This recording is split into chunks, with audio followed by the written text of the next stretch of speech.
tonight. This is just amazing. Neil told some of the story, and I was sharing some of the story with some of my dear sisters that night when we met. And he came over to my house, and he heard about Annie's, and he went into this thing. We call it the anointing. And we had never met, but on that night we became kindred spirits when he heard about Annie's legacy. So I'm grateful that you're doing this for us, Neil, and I thank each one of you who purchased a ticket that will help some woman get back in the game. Yes. Every time I go out and talk about this, people say, so who's Annie? Annie was my mother. Yes. Yes. Annie was my sister's mother. Yes. Annie was my two brothers' mother. Yes. Annie was a real person. Yes. And Annie was a survivor of domestic violence. So what makes Annie so special? Annie left her abuser during a time when it was not common, during a time when it was not popular. It was in the 1960s. So somebody may be saying, so what? Annie had no high school education. She had no life skills. Annie was a loving wife and a mother of 5 children. That's all she ever wanted to do. She wanted to love God, love her husband, and love her children. But our Father, and I'm old enough to know and understand and have mercy and forgiveness. Our Father was an alcoholic, and so he loved to fight. He loved to drink, and he loved to fight. And he loved to gamble. So when he would gamble and lose the money, he would come and fight. My father also had the type of job where he carried a weapon. So it was very frightening when my father had been drinking and had lost his money and had his weapon. Many, many, many times we got involved in breaking up the fights, especially me and my brother here, Brown. At one point, the police wanted to take us out. So here's what Annie did. She was brave enough to leave. This is in the 1960s. She had nowhere to go, but her brother said, Annie, I will take you in. Her brother had a wife and 3 kids and a 2-bedroom apartment. He took Annie in. We all slept on the floors. We slept wherever. We were sleeping in the bathroom floor. But it was the love of her brother and his wife that carried Annie. So then what happened? Annie's good girlfriends told her, Annie, you need to go to work. She said, you think I can do that? They said, yeah, we'll help you find a job. They didn't have resumes back then. They didn't have it on the internet. They said, Annie, you just fill out this application. So her good girlfriend took her and filled out an application with her and she got a job. She worked at a factory. My mother worked hard.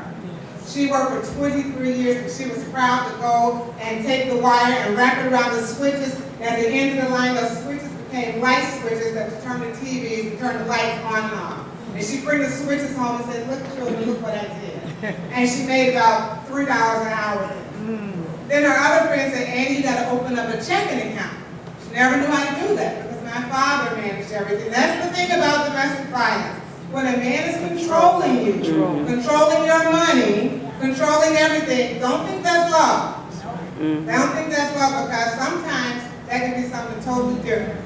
So Annie learned how to get her life back together by getting a job. She opened up a checking account. She raised her family. And we used to always say, Mom, how'd you make it? She put her hands on her hips. She said, my faith in God and my good girlfriend. And I tell you to this day, I can't make without my good girlfriend and my faith in God. So we fast forward. Annie died November 2005. Before she died, her body was ravaged with Alzheimer's, not necessarily her body, but her mind. And it deteriorated to the point where she didn't know her children, she didn't know who she was, and it broke my heart. So when my mother died, I prayed and asked God, I said, give me something to remind myself of Annie before the Alzheimer's. You've got to be careful what you pray about. I just wanted the wonderful memories when she came down the aisle and I got married, or when she was with me when my baby was born. And God woke me up at 4 o'clock on on a Monday in February 2006 and said, Annie's Legacy. I was like, what? He said, Annie's Legacy. Get up and write it down. He gave me the mission, the vision, the purpose, and the objectives. And I said, now what am I going to do with this? And he said, you're going to help other women because that's her legacy. I was kicking and screaming now. I had a real good paying job. I made close to 6 figures and I had health benefits. I need y'all to know I'm over 50. I can't do that. But God gave me grace and favor. At the time, I was working at the University of Chicago, and Michelle Obama was my boss. So she let me develop this, and it birthed out while I was there. And they honored me by giving me an award, and they gave me my first seed donation of $1,000. And she said, you want to do this? You better do this right. So I started working on Annie's Legacy and working a full-time job. And it became too much for me. And let me tell you what we do. Because it's our faith in God and our good girlfriends, we have one-on-one coaching and mentoring. We have women who are committed, they're Christian women, who are committed to mentor someone who's gone through some challenges of domestic violence or any other, verbal abuse, physical abuse, financial abuse, and they walk the journey with them for 9 months. You know why? Because Annie always said, you need someone to let you know you can make it. Yes. You need your good girlfriend to say you can do this. Yes. So our mentors work with the mentees. They identify 3 goals that they can accomplish in 9 months. Then, with the mentor, they agree on action plans and timelines. We're 4 years young. We've had about 20 graduates. We're proud of that success. And we started off with $5,000 a year. Because my good girlfriends and some of my good guy friends believe in us, and they write those $10 checks. They write those $25 checks. We don't need much. I give my tithes to my church, and the balance to Annie's Legacy. And to show you how my faith was, and my family could attest to this, I quit my job April 9th. Yeah.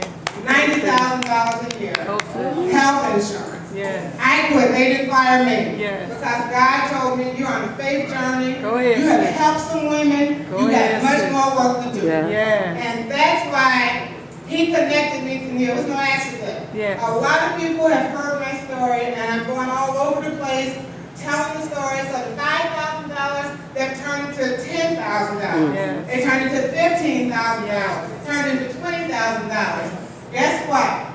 October 1st, we moved. People functioning in my house, at the public library, McDonald's, Borders, wherever we can get a meeting and a workshop, that's where we're going. God blessed us with our own space. We have brick and mortar. Yeah. All right, sir. Our address is 1809 East 71st Street. Wonderful. Suite 209. All right, girl. So we are looking for more people who want to be good girlfriends to women in need.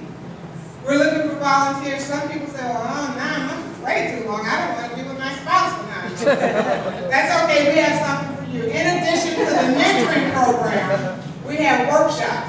Annie didn't know how to balance a checkbook. So we need to have a finance workshop. Annie didn't know how to do a whole lot of stuff. She didn't know how to put the house together and everything because Blair did it all. So we have housing training. We have people who come out and train on self-defense. There's a lot of you in this room. I know a lot of you have some skills, or you know somebody that knows somebody that knows somebody that has something they can do to contribute to Annie's. Did I just say we're moving? Yeah. We need people to answer phones. We need people to stuff envelopes. I had a huge fundraiser in July. That's how I met Neil. He catered my food because I was going away from him. I said, well, can you come and cater for me? I'm still sending out thank you letters for that. We need people to help us with that. There are so many ways you can give to Annie's Legacy. Some people say, well, I'm not giving my, we're in a recession. I quit my job. And I do have a mortgage.